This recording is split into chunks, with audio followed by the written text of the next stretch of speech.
নমস্কার, আমার সকল শ্রোতা ও দর্শক বন্ধুদের স্বাগত।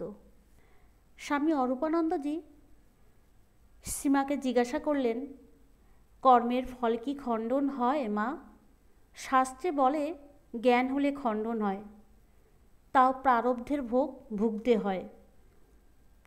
উত্তরে মা বলছেন, কর্ম হতেই সুখ দুঃখ সব। ঠাকুরকেও কর্মফল ভোগ করতে হয়েছিল।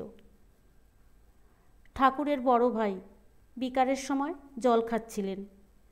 একটুখানি খেতেই ঠাকুর হাত থেকে গ্লাসটি টেনে নিলেন। তাতে ঠাকুরের বড় ভাই অসন্তুষ্ট হয়ে বললেন, তুই আমাকে জল খেতে দিলি নি? তুইও এমনি কষ্ট পাবি, তোরও গলায় এমনি যাতনা হবে। তখন ঠাকুর বললেন, দাদা, আমি তো তোমার মন্দ করিনি, তোমার অসুখ, জল খেলে অনিষ্ট হবে, তাই তোমায় জল খেতে দিইনি। তবে কেন তুমি আমায় এমন শাপ দিলে? ঠাকুরের বড় ভাই কেঁদে কেঁদে বললেন, কি জানি ভাই, আমার মুখ থেকে ও কথা বেরিয়ে পড়ল, এ তো অন্যথা হবে না। ঠাকুরের অসুখের সময় ঠাকুর শ্রীমাকে বললেন, এই তার শাপে আমার গলার ঘা। তা তোমাদের আর কারও কিছু হবে না, যা ভোগ আমারই হলো। মা বললেন, এমন হলে মানুষ কি করে থাকবে যখন তোমারই এরূপ হলো? ঠাকুর বললেন, তার সে সিদ্ধ বাক্য ছিল, ভালো লোক, এমনি যেসে বললে কি হয়? মা বলছেন, কর্মফল ভুগতে হবেই, তবে ঈশ্বরের নাম করলে যেখানে ফাল সিঁধুত সেখানে সূঁচ ফুটবে। জপ তপ করলে কর্ম অনেকটা খণ্ডন হয়।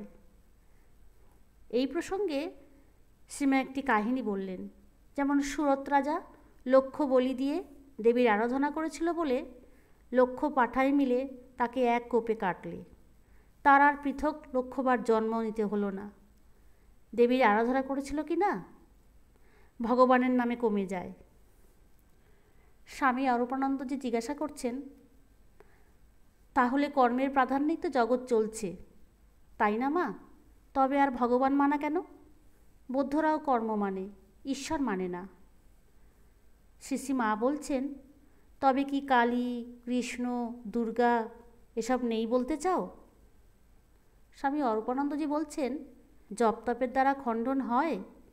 মা বলছেন, তা হবে না, ভালো কাজটি করা ভালো, ভালোটি করলে ভালো থাকে, মন্দটি করলে কষ্ট পেতে হয়। স্বামী অরূপানন্দজি বলছেন, আচ্ছা মা, তুমি জয়রামবাটিতে বলেছিলে সব এক সময় সৃষ্টি হয়েছে, যা হয়েছে সব এককালে হয়েছে, একটি একটি করে হয়নি। উত্তরে মা বলছেন, তিনি কি আর একটি একটি করে সৃষ্টি করেছেন? এই যেন তার একটা কল চলছে, এই যেমন ময়দার কল। কলওয়ালা দেখছে কলটি যাতে নষ্ট না হয়। সে কি কোথায় একটি একটি করে গম গুঁড়ো হচ্ছে তা দেখছে? তার কলটি তিনি ঠিক রাখছেন। কোথায় কে কী খুঁটিনাটি করছে তাকে তিনি অত দেখছেন? তার অনন্ত সৃষ্টি, তাকে সর্বক্ষণ দেখতে হচ্ছে। অত খুঁটিনাটি দেখলে কি চলে? ভিডিওটি এখানেই শেষ করলাম। ভিডিওটিতে লাইক, শেয়ার ও সাবস্ক্রাইব করার অনুরোধ রইল।